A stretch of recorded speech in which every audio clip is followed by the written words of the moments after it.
Hello and welcome to the Excel and Retirement Podcast, where we help good people make wise financial decisions so that they can excel in retirement. Your guide is David Treese, a financial advisor who shares his expertise to help you achieve greater peace of mind about your finances today and have the information you need to create a plan for your future so that you can excel in your retirement. I'm the host of the show, Andy Traub, and today is the second of three episodes that will equip you to have a very important conversation with your heirs, and you're going to communicate your priorities for how they should use your money. That's the focus of today's conversation. So, again, David, kind of refresh folks who maybe didn't listen to the first episode, but or maybe just don't have a lot of expertise in this arena. How many people would you say avoid these conversations? Probably 95% of them. It can be an uncomfortable conversation, but it's so essential that we have this conversation. And again, like I was saying in the first episode, I really think that it's an act of love. When we have difficult conversations with people, it's an act of love. It tells them that what we're talking about is important, and I don't want to leave it to guesswork. And it allows us to also have the opportunity to pass our values along.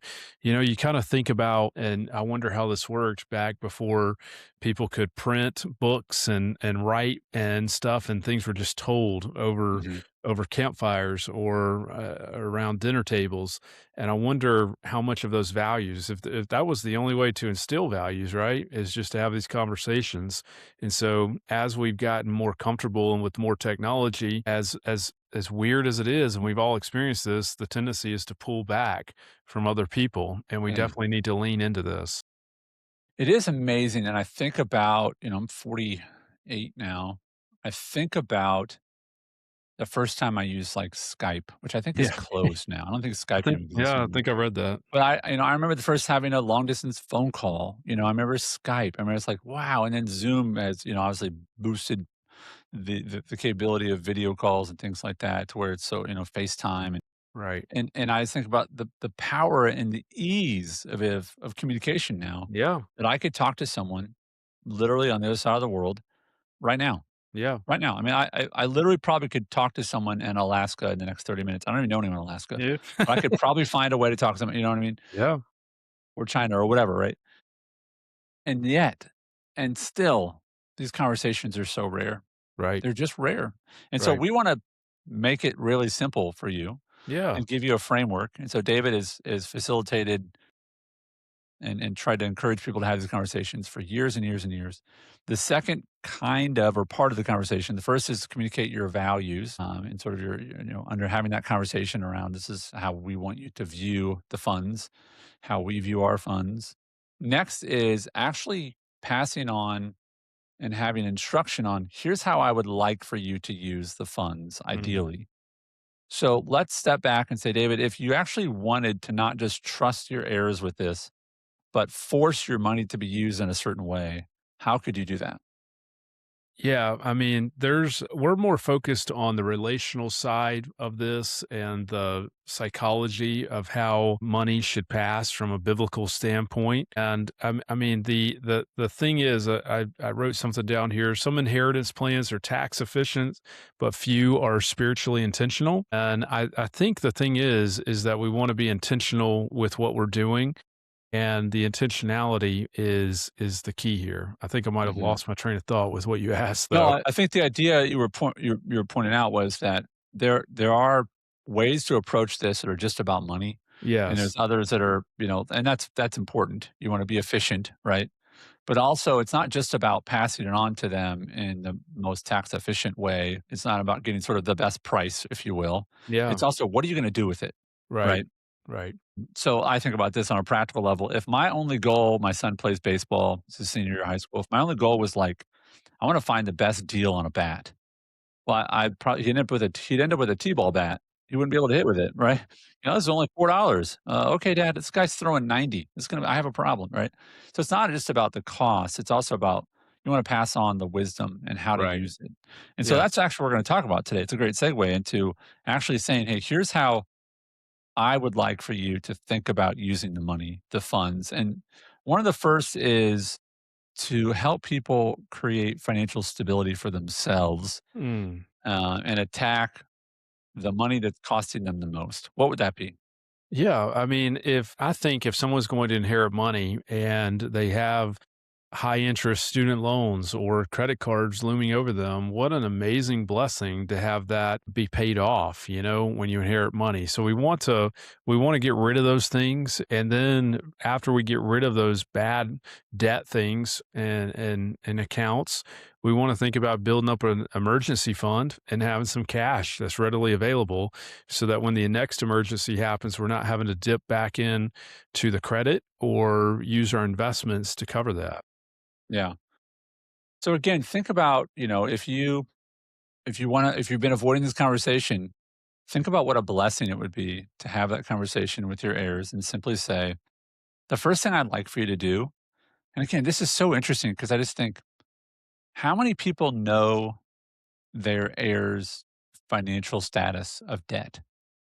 I mean, it's very, very, very few, I would imagine. Imagine, yeah. I And think that's so to have the wherewithal to say, listen, while I'm still around, right, when I pass this on to you, I just want to encourage you, the very first thing you can do is to knock out that debt. And maybe yeah. it's pay off your house.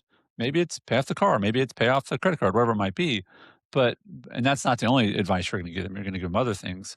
But I just think that that can be such a blessing to people. Yeah, the other thing too is like, why do we have to wait till we die to give people money? Mm, I mean, it would be very beneficial if it takes you till 55 to pay off your house or 60, and you're able to give your kid $200,000 and you still have 3.5 million left over. I'm just pulling numbers out of the air. I right. mean, if you have 3.5 million, you're debt free, and you're 65 today? You might be okay. I don't know, probably so. But would taking 200,000 to be able to give your kid to pay off their mortgage really affect you? Probably not. You get the benefit of having the time to see your kid have more freedom and to be able Yeah. to enjoy life a lot more and not be so Yeah. strapped to the desk Yeah. or the toolbox or whatever they do for a living to make money. Yeah. It's a really thoughtful and I don't just mean in a kind way, but I think from a mathematical perspective, if you said to your kids, how would your life change if you didn't have a house payment? Yeah, It'd be like, I don't even know. I've never thought about that, right? right. Right. And so I think that is again the goal of our conversations for you listening or watching is for you to take action. And I know Yes. this is difficult. That's why you haven't had the conversation yet. But David gets the blessing and the curse to sit with people who have regret and who wish and who didn't or whose parents didn't and so they're confused or they're frustrated. And so we just want to guide you having those conversations. So the first thing is financial stability, helping people knock out the things that are really hurting them the most financially right now. Right. The other thing too is how many times, Andy, have you observed when someone passes away and people start bickering and fighting and there's hard feelings for the rest of people's lives about this? And so even if all of your kids get along with each other or whoever's going to inherit your money, they all get along and their spouses are great and whatnot, you're getting ahead of a potential problem and you're being strategic in your approach. And I don't know about you, but in my role here, I'm always thinking about how I can get caught flat-footed and what questions. This is the mental process I go through. If I'm meeting with you, Andy, today, I'm gonna think through what question could Andy ask me that I don't know the answer to, and then I'm gonna go try to figure it out when I'm preparing for our meeting together. And Mhm. so that is what we're trying to do. You're asking yourself, how could you get caught flat-footed? You'll be gone. Maybe you don't care, but if you don't care, you're probably not listening to this, right? Right. But you're gone and you want everything to go perfectly. And so the way to do that is to be proactive. And so is to be a leader and to take that leadership responsibility seriously. Yeah, the next area to talk about is interesting because I think it goes to, hey, I want to. The first one is really about subtraction. It's about like I want to just delete. I want to get rid of debt for help you get rid of debt or money that's costing you money, so to speak. The Yes. next one is really forward thinking. It's saying, hey, I want to help you have things that are going to grow. Like here's some seeds to go plant that are going to grow, and then also when it comes to education to help people, pay off what can for many people is their most expensive expense until they buy a home, which is their Yeah. own education. So, Right. What would be your advice to people listening or watching about what's a good plan for them when it says, hey, I want to give you money, but please make sure you're thinking about doing these things so that you can also grow your own wealth? So your question is, how do you tell your kids that, hey, they need to be looking out for their Yeah. paying the debt off, and how do they talk about creating a budget and investing that money for the future? Yeah. Yeah. Yeah. I mean, I think the conversation starts with there's a lot of temptation. And I was just making sure I had the reference right. Proverbs 13:11 says that wealth gained hastily will dwindle, but whoever gathers little by little will increase it. And so more times than not, people that have accumulated wealth, they didn't win it in the lottery and they often didn't inherit it. They day after day contributing to a 401k or saving or buying real estate or whatever. It was little by little. And so the number one temptation people have is that big truck that you've always wanted, or Mhm. that new house, or the hot tub, or the pool, or whatever it is, and just the money dwindling. And so Yeah. if I'm going into a situation and I know that there's going to be, let's say I'm trying to watch what I'm eating, right? And we're hanging out, Andy, and you don't tell me that the buddy that we're going to, his wife is going to have a spread of cheese and ice cream and all this different stuff before I walk in. Like, if I'm gonna walk into that house, I'm probably gonna have some of it, but if you've prepared me beforehand, "Hey, this place is Temptation gonna is have all this stuff." yeah, Yeah. is at the end of this yeah, this Yeah, car and ride. so it just allows you to be in a better headspace for when that time comes, and I think just inviting people to know that that is coming is important. I mean, that's Yeah, wisdom. it is a situation that most people, when it happens, it's probably only gonna happen once, maybe twice in your life, and most people just generally don't know how to deal with it. I mean, you think about all the professional athletes, we talked about this before, but they get sudden wealth. They don't know because getting sudden wealth is pretty rare, and it doesn't certainly happen to everyone, and when it happens to people, it doesn't happen 10 times. It Yeah, happens maybe once or twice, so you just don't know. You're not prepared, right? right, And so that's where that wealth gained hastily, as scripture says, can be occur because you're not ready for it. right, You literally are not ready emotionally or mentally. You know, as a financial guru that says, if you ever get a bunch of money, the first thing you should do is nothing. right, Don't do right. anything for a while. Don't do anything different. Just wait, right? Wait till you get get done grieving or whatever it might be. If you win the Yeah, lottery, yeah, don't do anything for a while. yes. I think that's great advice. I think it is, and I've seen that go very poorly in my own family, where when someone passed away, the other person just started making these radical decisions, Mm, and it did not lead to good things. yeah. Yeah. Yeah, So first is to help them understand, hey, try to get out of that debt as much as you can. Second is to invest in education or things that will yeah, essentially be seeds that will grow for them. So instead of just sort of giving them the fruit, give them the seeds so they can right. plant their own tree, right? Yeah. And the third, and this goes back to the earlier conversation about transferring values. Do you think it's fair for someone who's, heirs money to say, hey, we'd like this money to be used for things that we value? And kingdom values, and to say, hey, we would like for you to give towards this or towards kingdom values with some of the money. Is that a fair request?